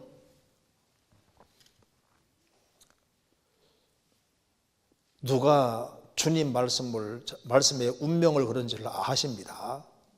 그렇잖아요. 모르실 리가 없죠. 그리고 이제 세월이 쭉 흘러가면은 제일 좋았던 인생은 인생을 주님께 걸었던 것이 제일 지혜로웠다는 걸 알게 되는 겁니다. 자, 이 예수님 당대 이스라엘 사람들이 하고 많은 이스라엘 사람이 있는데 왜 여기에 특별히 이런 사람 이름이 계속 남을까요? 그들은 인생을 주님께 걸었기 때문입니다. 영국의 유명한 학자 중에 한 사람 허버드 스펜서, 굉장히 유명한 사람입니다. 그런데 그는 찰스 다윈에 대해서는요, 이제 찰스 다윈이 허버드 스펜서는 나보다 아주 몇 배나 더 나은 학자다, 그렇게 말할 정도로 굉장한 학자였는데 스펜서는 나중에 말합니다. 나는 인생에서 가장 불행한 자다. 나는 불행한 자다. 왜? 온갖 학문을 닦았지만은 죽음 건너갈 때 아무것도 없는 거예요. 아무것도. 자, 여기에 이 사람들은 특징이 있습니다. 예수님을 향한 확실한 믿음이 있고, 그리고 예수님께 인생을 완전히 걸고 예수님 말씀을 그대로 딱 받아들이잖아요. 그래서 그들은 주님 부르실 때 손 놓을 것을 손 놓고 붙잡을 것을 딱 붙잡을 수 있는 사람이었습니다. 신앙이라는 게 뭘까요? 신앙이라는 것은 손 놓을 것을 손 놓고 붙잡을 것을 붙잡는 것이 신앙인 거예요. 그렇죠? 다시 봅시다. 여기 마태복음 4장 18절에 19절입니다. 말씀하시되 나를 따라오너라. 내가 너희로 사람을 낚는 어부가 되기를 하시니 저희가 곧 그물을 버려두고 예수를 쫓으니라. 22절 저희가 곧 배와 부친들을 버려두고 예수를 쫓으니라. 야고보와 요한은 배가 있으니까 좀 잘 사는 집에 속합니다. 그래도 주님 따라갈 때 과감하게 포기하잖아요. 그러니까 우리 시대에 왜 이게 뭐 잘못되냐면은 주님이 붙잡아라는 건 안 붙잡고 붙잡을 필요가 없는 것을 꽉 뭉개잡는 거예요. 믿음의 조상 아브라함이 왜 믿음의 조상이 되냐 하면은 주님이 버리라는 것은 다 버리잖아요. 그게 특징입니다. 너는 너의 본토 친척 아베 집을 떠나 내가 내게 지시할 땅으로 가라. 본토 친척 아베 집을 손나잖아요. 나중에 이스마엘을 낳습니다. 그 자기 아들인데 하나님께서 포기하라니까 딱 포기하잖아요. 백세에 낳은 아들 이삭, 자기 목숨보다 귀한 존재지만은 모리아산에 바치라 할 때 주님 말씀대로 그대로 가서 즉시 탁 포기하고 바칩니다. 그러니까 아브라함은 믿음의 조상인 거예요. 왜 하나님이 모세를 귀하게 사용했을까요? 그는 무엇을 손놓아야 될지, 무엇을 붙잡아야 될지를 아는 사람이고 그렇게 했던 겁니다. 믿음으로 모세는 장성하여 바로의 공주의 아들이라 칭함을 거절하고 도리어 하나님의 백성과 함께 고난받기를 잠시 죄악의 낙을 누리는 것보다 더 좋아하고 그리스도를 위해 받는 능력을 애굽의 모든 보화보다 더 큰 재물로 여겼으니 이는 상주심을 바라봅니다. 믿음으로 모세는 파라오 공주의 아들이라는 것이 그 당시에 파라오는 신과 같은 존재입니다. 파라오 공주의 아들이니까 굉장히 영광스러운 겁니다. 그걸 포기하고, 그리고 잠시 죄악의 낙도 포기했다. 그는 공주의 아들이니까 육신적으로 즐거움을 얼마든지 취할 수 있는 사람이잖아요. 잠시 죄악의 낙도 포기하고 에집트의 모든 부하도 움켜잡을 수 있는데 그것도 포기했습니다. 만일 모세가 파라오 공주의 아들이라는 그 명예를 꽉 굳게 잡고 에집트의 죄악의 낙을 딱 붙잡고 에집트의 재물을 꽉 붙잡으면요, 모세는 없는 겁니다. 근데 그는 믿음이 있었습니다. 믿음으로 딱 보니까 파라오 공주의 아들 그거 몇십 년짜리다 그 말입니다. 잠시 죄악의 낙, 그 잠시 후에 없어지는 거예요. 이 세상도 그 정욕도 지나가는 겁니다. 에집트의 모든 부하도 죽음으로 다 끝나는 거잖아요. 그는 독수리 같은 눈이 있었고 그는 멀리 봤습니다. 상주심을 바라봅니다. 그래서 손놓을 것을 손놓고 정말 붙잡아야 될 것이 뭔지를 본 겁니다. 바울 사도도 구원받고 난 이후에 자신이 가지고 있는 모든 것을 배설물로 여기고 그는 그리스도를 더 얻기를 갈망하고 그리스도가 자기에게 최고였던 겁니다. 주님께 쓰임받은 사람 하나같이 손놓아야 될 것은 과감하게 손을 놨습니다. 에스라는 왕에게 총애받고 왕에게 요구하는 것은 다 받을 수 있는 특별한 위치에 있었음에도 불구하고 하나님 백성의 신앙을 위해서 그는 모든 것을 뒤로하고 이스라엘 땅으로 오는데 거리가 무려 120일 동안 걸어가야 될 길을 걸어서 오잖아요. 그리고 이스라엘을 부흥시킵니다. 그는 편안하고 안락하게 사는 길을 포기하고 하나님 백성과 함께 운명을 함께 하면서 그들의 신앙을 튼튼하게 세우는 그쪽에다가 인생을 드리는 거예요. 룻도 뭐예요? 룻은 모함 여자입니다. 자기 부모 형제들이 다 친구들이 다 있어요. 그 시어머니는 이제 시어머니 가진 것도 없어요. 그래도 왜 시어머니를 따라가냐 하면은 시어머니가 섬기는 하나님이 참이고 이스라엘의 하나님이 진짜 하나님이기 때문에 그 하나님 때문에 따라가는 거잖아요. 우리 시대에 많은 사람들이 잘못된 것을 붙잡고 있습니다. 그러니까 주님께서는 뭘 붙잡는지를 보십니다. 내가 정말 뭘 그렇게 귀하게 생각할까? 성경에서는 재물보다 은총을 더욱 택하라고 했습니다. 신령한 축복을 더 사모하고 그것을 붙잡고 주님과 주님 약속을 붙잡아야 되는데 여기 만일 예수님께서 제 아들을 부르실 때 베드로가 나는 평생 금을 던졌는데 금을 못 넣습니다 하고 금을 빡 붙잡으면 어떻게 됩니까? 시몬 베드로 갈릴리 호숫가에서 물고기 잡아먹다 죽다. 비문이 그거밖에 없는 거예요. 야고보 요한도 나는 그물 깁는 거 이거 못나 하고 그 붙잡으면요 그들은 업으로 인생이 끝나버리는 거예요. 그래서 그들은 어디에 매달렸냐 하면은 예수께 딱 매달리고 예수님 말씀에 딱 매달린 거예요. 이들은 성실한 사람이기 때문에 먹고 살만한 사람이라니까요. 먹고 살 수 있고 그리고 이 상에서 정말 굶지 않고 잘 살 수 있는 그렇게 그만큼 성실한 사람이었던 거예요. 그런데 왜 주님께서 부르실 때 왜 다 포기할까요? 그들은 마음속에 뭐가 있냐 하면은 인간으로 태어났는데 뭔가 하나님 앞에서 귀한 일을 하고 싶은 사람들이었던 겁니다. 금세는 잠깐이고 내세는 영원합니다. 영원한 내세가 있는데 하나님 앞에서 그들은 뭔가 가치 있는 일을 하기 원했습니다. 그게 뭡니까? 야, 내가 이제 평생 생을 살아가면서 물고기 잡아먹다 죽어야 되겠냐 그 말입니다. 그물이나 깊다가 죽어야 되겠냐 그 말입니다. 물론 그 일도 해야 되지만은 그들은 좀 더 가치 있는 일을 하기 원했습니다. 예수님께서 사람 낳는 어부가 되게 하리라.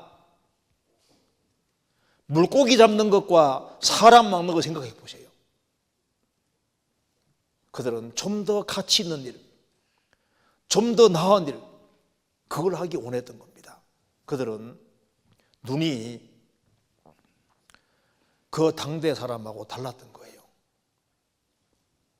그들은 이 세상에 보이는 재물들을 먹고 사는 문제, 그것으로 만족했다면 주님을 따르는 길을 굳이 택하지 않습니다. 그런데 왜 그 길을 택할까요? 그들은 좀 더 중요한 것을 생각했습니다. 성경 이제 요한복음 9장에 보면은 요한복음 9장에 날 때부터 소경된 사람이 나옵니다. 그런데 왜 주님께서 날 때부터 소경된 사람을 보여주냐면은 하나님의 하시는 일을 보여주기 위해서라고 했습니다. 날 때부터 소경된 사람은 뭘 말하냐면은 아담 안에 태어난 모든 사람을 대표해서 말하는 겁니다.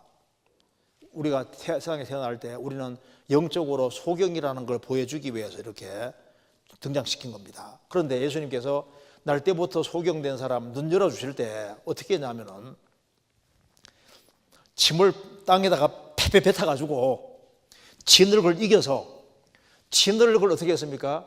진흙을 그림 잘 자, 진흙을 이겨서 진흙을 눈에 딱 붙였잖아요.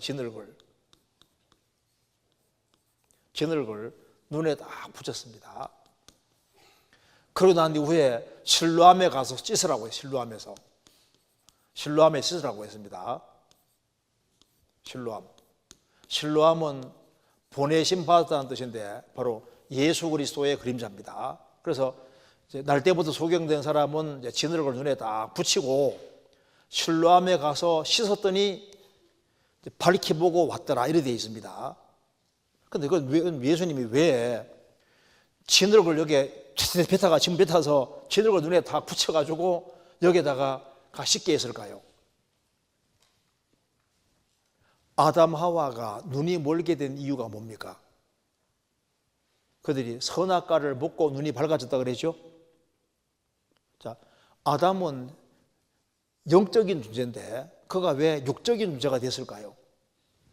먹음직하고 보암직하고 지혜롭게 할 만한 탐스러운 땅의 것 때문에 눈이 어두워지게 된 거예요. 그러니까 여기에 진흙을 눈에 딱 발랐는데 뭘 말하냐면은 이 아담 안에 속한 사람이 눈이 어두워지게 된 이유가 진흙 때문입니다. 땅의 것 때문에. 땅의 것 때문에 눈이 다 어두워진 거예요.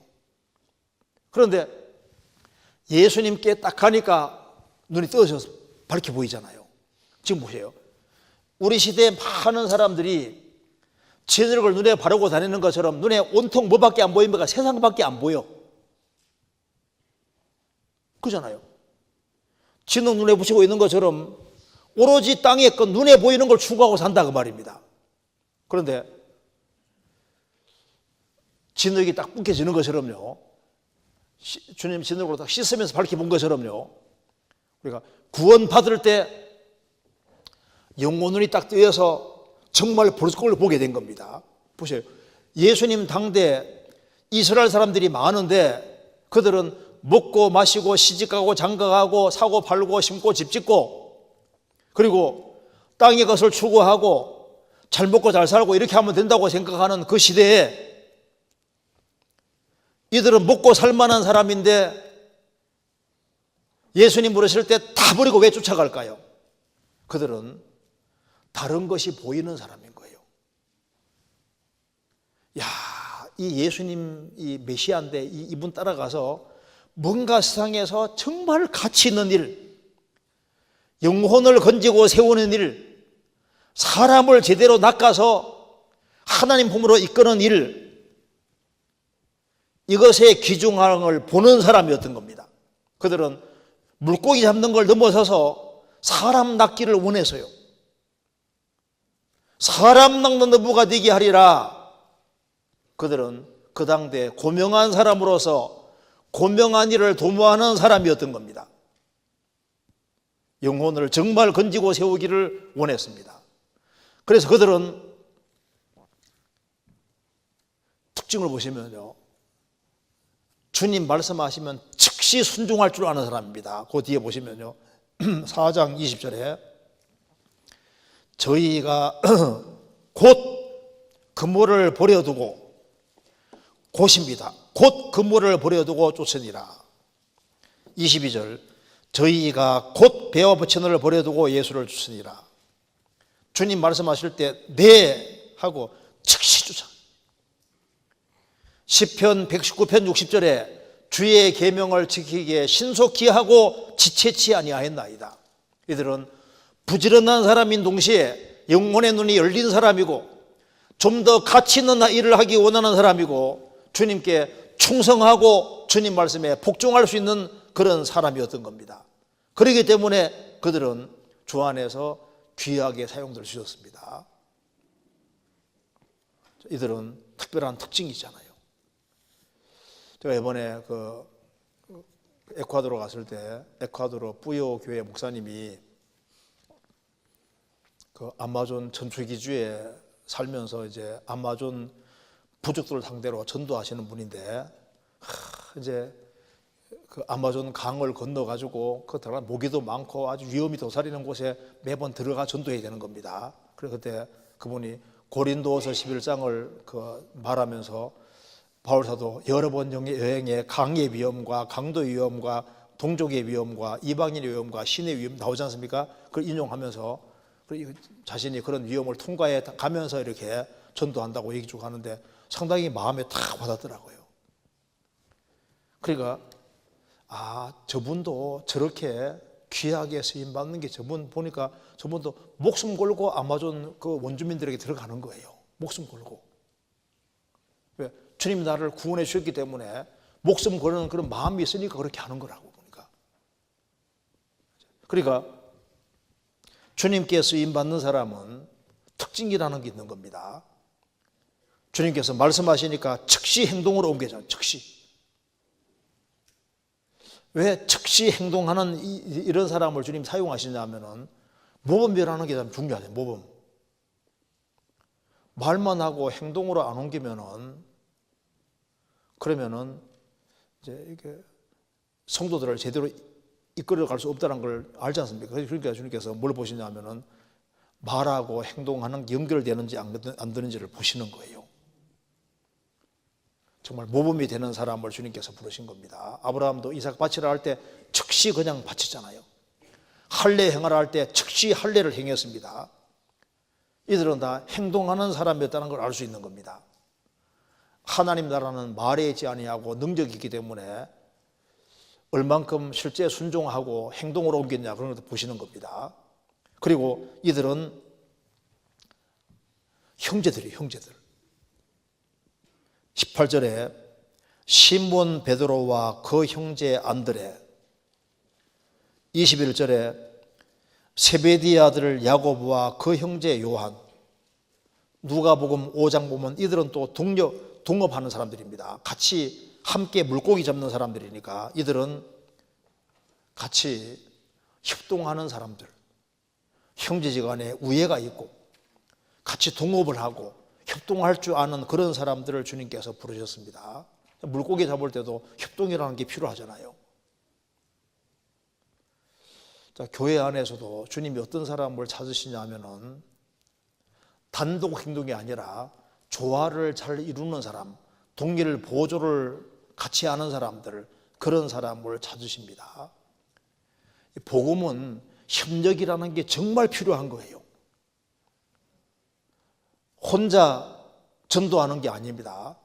같이 무리 가운데 행하기 때문에 회사에서도 원만한 사람, 조화를 이루고 협력하는 사람, 그런 사람을 선호하는 것처럼 주님 몸 된 교회도 마찬가지인 거예요.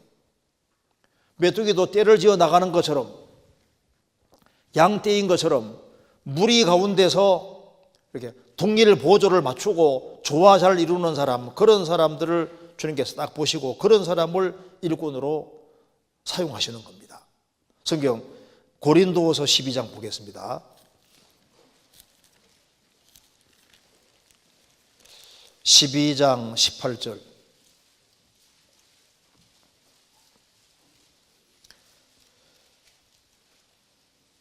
내가 디도를 권하고 함께 한 형제를 보내었으니 디도가 너희의 이의를 취하더냐?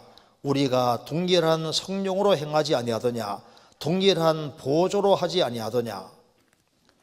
동일한 성령으로, 동일한 보조로 발걸음을 맞춰가면서 같이 이렇게 보조 이루는 겁니다. 우리가 뭐 운동 경기를 하든 음악 합창을 하든 뭘 하든 간에 이 조화를 잘 이루는 게 중요한데 복음 전도도 마찬가지인 거예요. 그래서 같이 힘을 합하면은 큰 능력을 발휘할 수 있습니다. 시너지 효과라는 거 아시죠? 여기에 시너지라는 말이 무슨 말이냐면은 여기에 1 더하기 2는 2가 돼야 되는데 2 이상의 효과 나타내는 게 시너지 효과잖아요. 그죠? 그러니까 말 한 마리는 6톤 정도를 끄는데 두 마리는 분명히 12톤을 끌어야 되는데 23톤을 끈다 그 말입니다. 그러니까 둘인데 개인이 했을 때보다 더 큰 효과 나타날 때 이것을 이제 효과를 말하기를 이제 시너지 효과라고 그렇게 말하는 겁니다. 그러니까 그래서 여러분들이 같이 모여서 무리 지을 때 더 큰 일을 할 수 있는 거예요. 더 큰 일을. 자, 그래서 이 네 사람은 끝까지 주님을 잘 따르고 이제 영광스럽게 된 사람들입니다. 자, 그런데 이제 네 사람의 특징을 간단하게 봤으니까 간단하게 봤는데 볼 시간이 많이 지났네. 이제 그래서 이제 여기 이 네 명의 제자 중에서 안드레는 참 사람을 이렇게 인도하는데 참 잘하는 사람 같아요. 베드로 사도를 형 베드로를 예수님께 딱 이끌었잖아요. 5,000명 먹일 때도 이제 한 소년이 보리 5개의 물고기 2마리 가지고 있는 것을 해서 그 소년을 예수님께 다 이끌었고, 그래서 안드레는 사람을 주님 품으로 이끄는데 아주 그 특별한 남다른 재능이 있었던 것 같습니다. 안드레는 사나이다운 사내, 그 사나이 남자 그런 뜻이라고 합니다. 그 대장부, 남자다운 남자 그런 뜻이라고 합니다. 그래서 그는 전도하다가 결국은 X자형 십자가에 처형당하 죽잖아요. 그리고 이제 여기에 야고보는 세베대의 아들 요한의 형 야고보는 초대교회 당시에 예수님 죽으시고 부활하신 이후에 8년 동안 가장 열심히 복음 전한 대표적인 사람이고 그가 워낙 열성적으로 복음을 전했기 때문에 헤롯 왕에 의해서 결국은 참수형 당해 죽잖아요. 주님 위해서 살았습니다. 그리고 여기에 특별히 주님께 쓰임 받은 사람 중에 여기 야고보와 요한이 있는데, 여기 베드로하고 요한이 있는데 이들이 좀 특징이 있습니다. 자, 우리가 아는 대로 베드로는 그 요한보다 나이가 엄청 많은 사람이잖아요. 그래서 나이 차이가 상당히 많이 남에도 불구하고 둘이 조화를 잘 이루잖아요. 나이 차이가 상당히 많이 나는 사람입니다. 그리고 성격이 또 너무 달라요. 그죠? 요한복음하고 이제 복음서 읽어보면요. 여기에 성격이 너무너무 달라. 자, 예수님이 이제 부활하신 그날 베드로와 요한이 마리아 이야기를 듣고 이제 무덤으로 달려갑니다. 막 달려갔는데 이제 달려가다가 사도 요한은 젊으니까 앞질러 갔어요. 앞질러 갔는데 무덤 앞에 가서는 끽 하고 섭니다. 안 들어가요. 그러니까 사도 요한은 신중한 사람이라고. 근데 베드로는 뒤에 헉헉헉 하고 뒤도 안 돌고 그냥 샥 들어가잖아요. 그러니까 성격이 굉장히 급한 사람입니다. 베드로는. 그러니까 앞뒤 물불 안 가리고 이제 행동하는 그런 사람이 이제 베드로 사도고, 사도 요한은 굉장히 신중한 사람이라는 걸 알 수 있습니다. 그 차이가 있는 거예요. 그래서 베드로 사도가 하고 이제 이 사도 요한하고 성격이 너무너무 상당히 다른 이제 그런 대조적인 사람인데 주님이 귀하게 사용했는데, 근데 이들이 특징이 있습니다. 잘하는 게 좀 달랐어요. 달란트가 달랐습니다. 여기 마태복음 4장 다시 보시면 거기에 18절, 갈릴리 해변에 다니시다가 두 형제 곧 베드로라는 시몬과 그 형제 안드레가 바다에 그물을 던지는 것을 보시니 저희는 어부라. 그물을 던지는 것을 보시니라고 했습니다. 21절에는 끝에 배에서 그물 깁는 것을 보시고 부르시니, 그러니까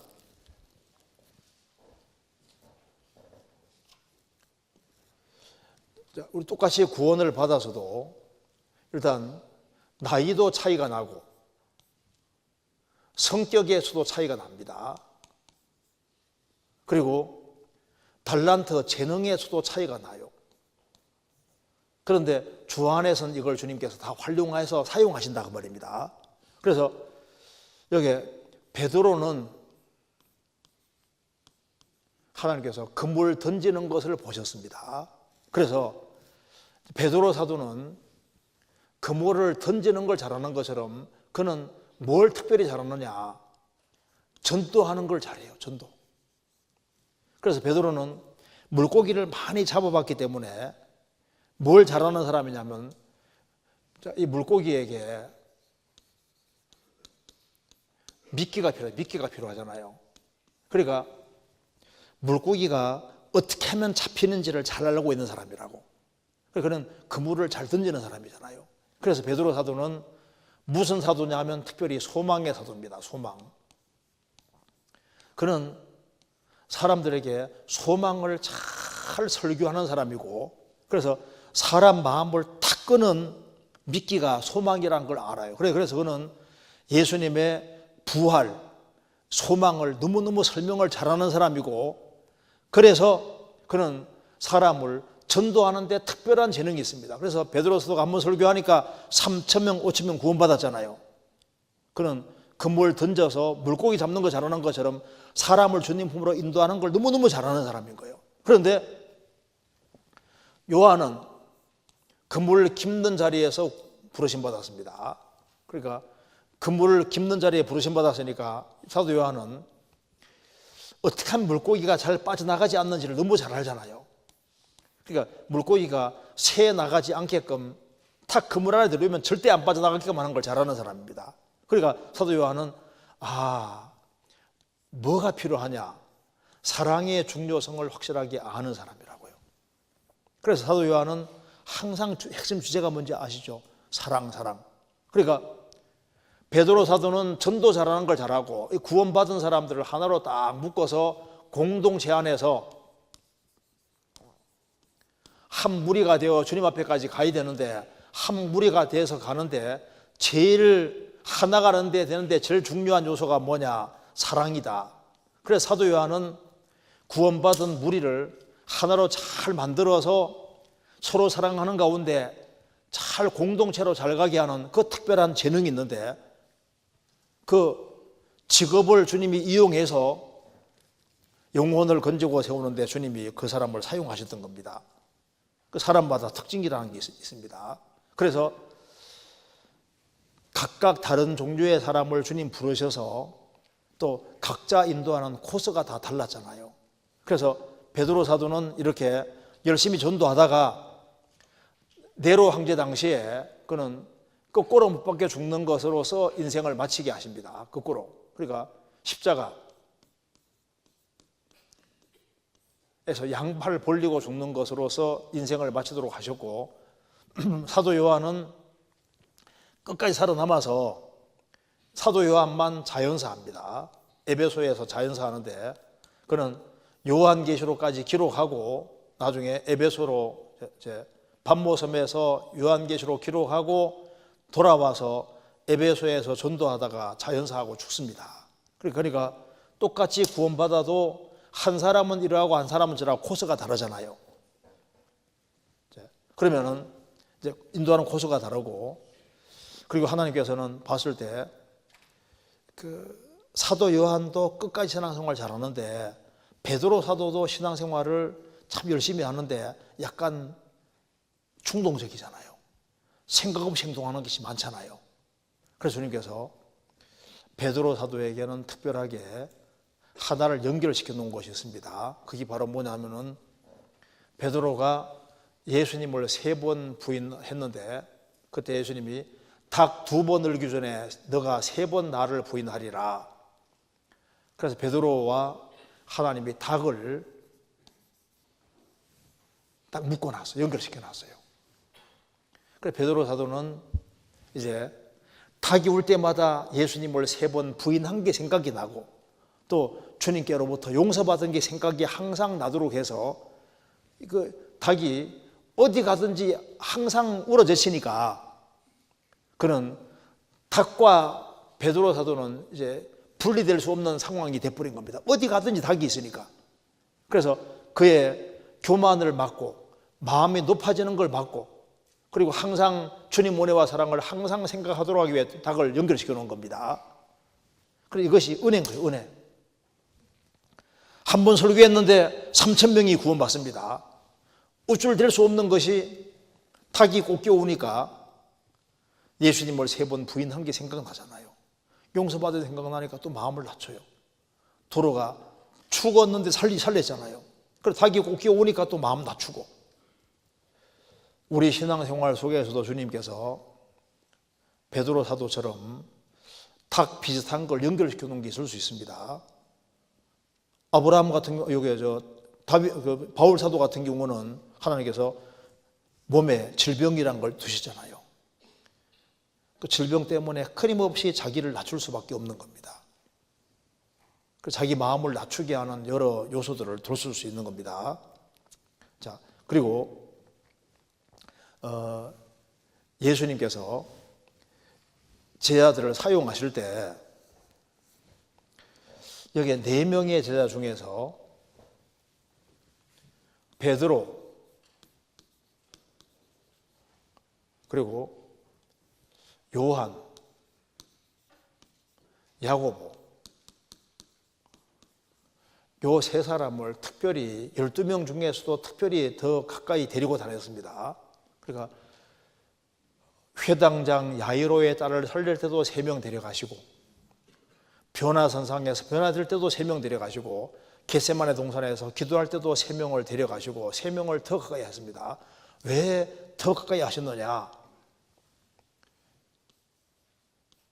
믿음에서 앞서고, 그리고 사랑에서 앞서고, 주님을 사모하는 이런 데서 다른 사람들보다 더 앞섰습니다.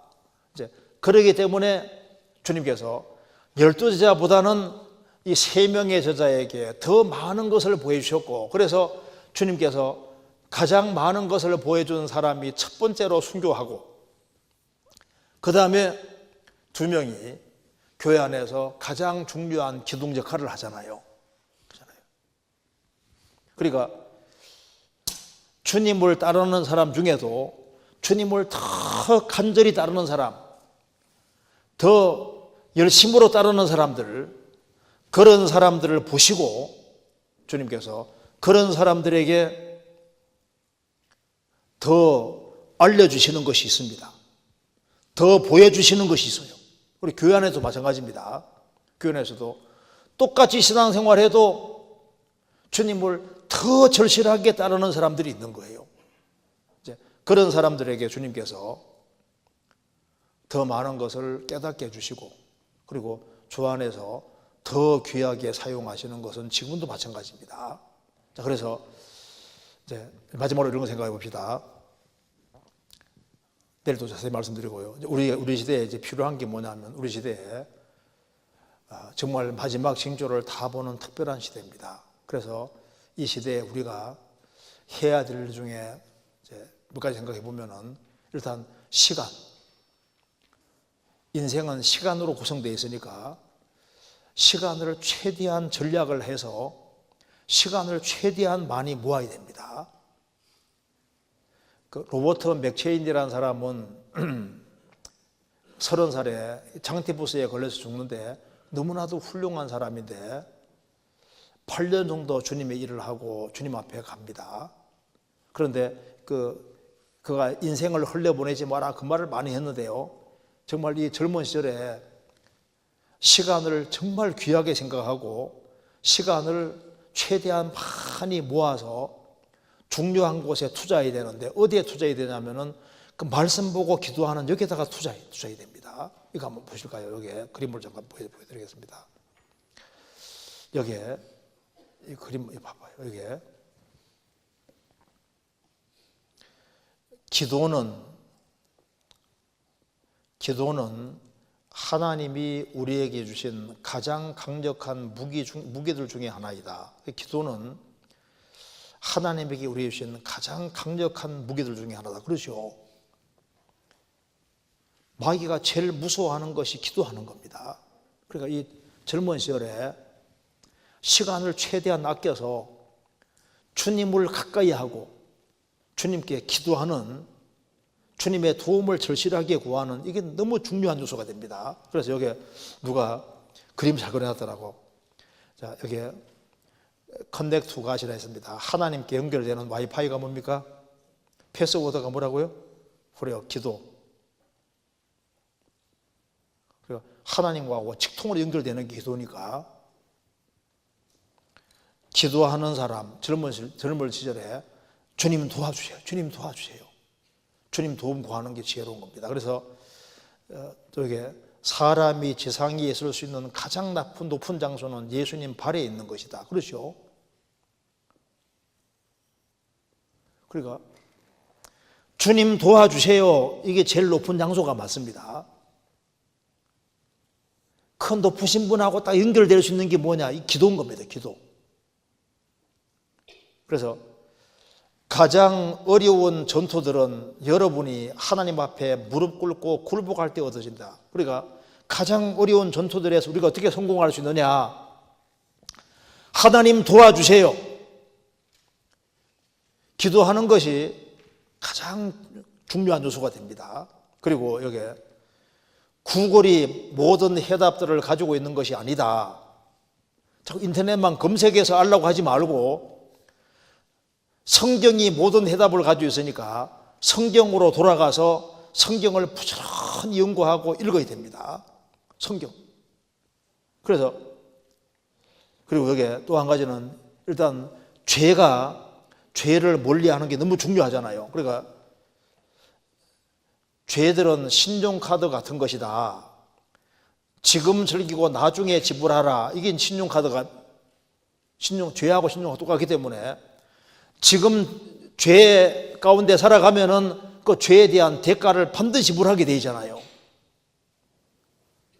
그래서 생을 살아가면서 이게 틈이 안 생기도록 이게 조심해야 됩니다. 틈이 안 생기도록. 요한복음 1장에서 오라 그리하면 볼 것이니라 그 말씀대로 우리가 시간 내서 주님께 가면은 주님께서 많은 것을 보여주세요. 주님을 가까이 해야 됩니다. 그리고 마귀는 우리에게 틈이 있으면 비치고 들어오려고 하니까 담에 구멍 안 생기도록 조심해야 됩니다. 에스겔 8장 보시겠습니다. 에스겔 8장 7절.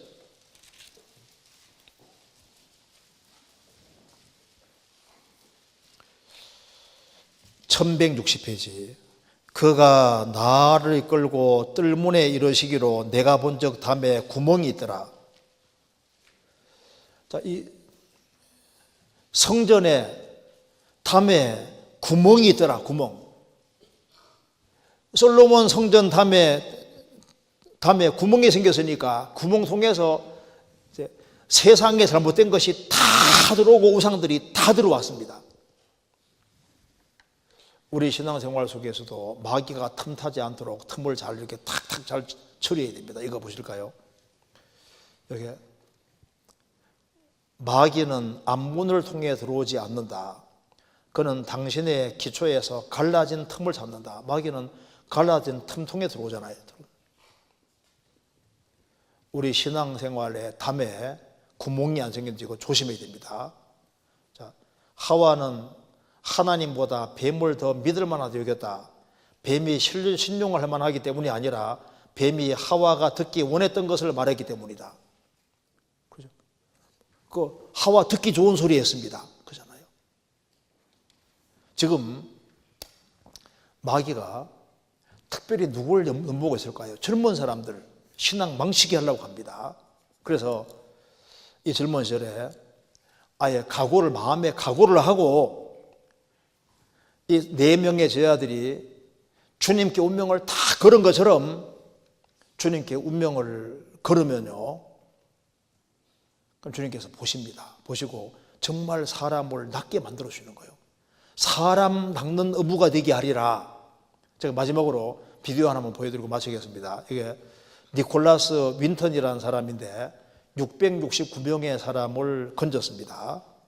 그래서 이 사람이 영국 사람인데 이 사람이 이제 그 스위스로 이제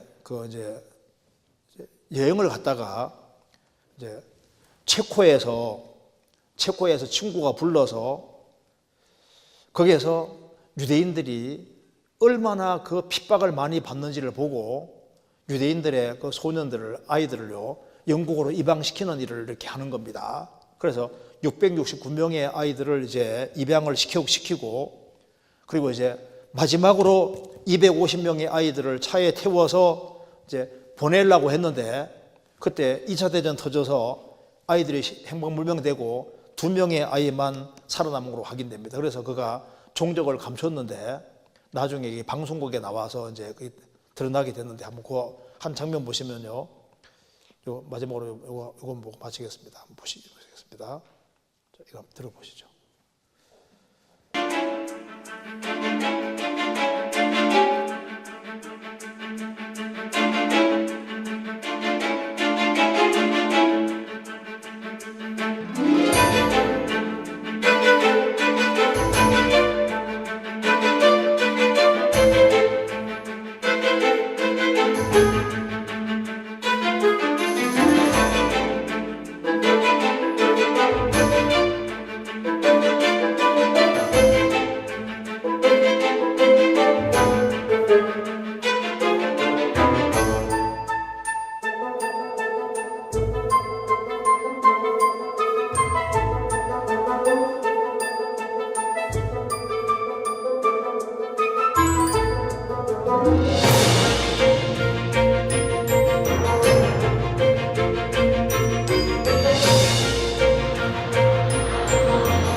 264 children. This is his scrapbook. But back here is the list of all the children. This is Vera Diamant, now Vera Gissing. We did find her name on his list. Vera Gissing is with us here tonight. Hello, Vera. And I should tell you that you are actually sitting next to Nicholas Winton.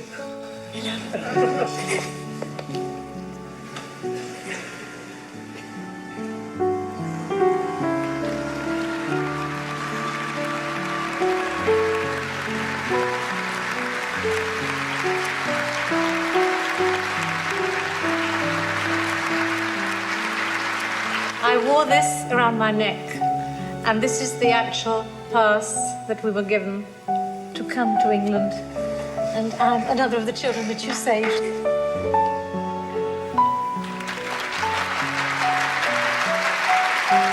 Can I ask, is there anyone in our audience tonight who owes their life to Nicholas Winton? If so, could you stand up, please?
이거 보면 생각나는 게죠.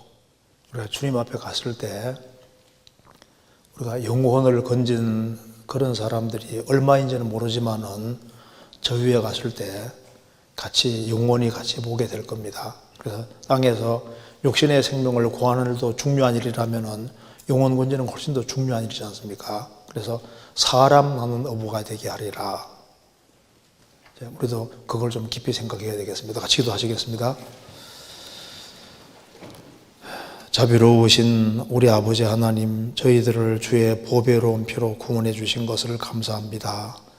젊은 시절에 주님을 알게 해주시고 또 주님 안에서 생을 살 수 있게 해주시는 것을 감사드립니다. 인생을 주님께 걸고 주님과 운명을 함께하며 주님 영광을 위해 살 수 있도록 더욱 역사해 주옵소서. 내일 모든 시간도 도와주시기를 간절히 의지하오며 우리 구주 예수 그리스도 이름으로 기도하옵나이다. 아멘. 수고하셨습니다.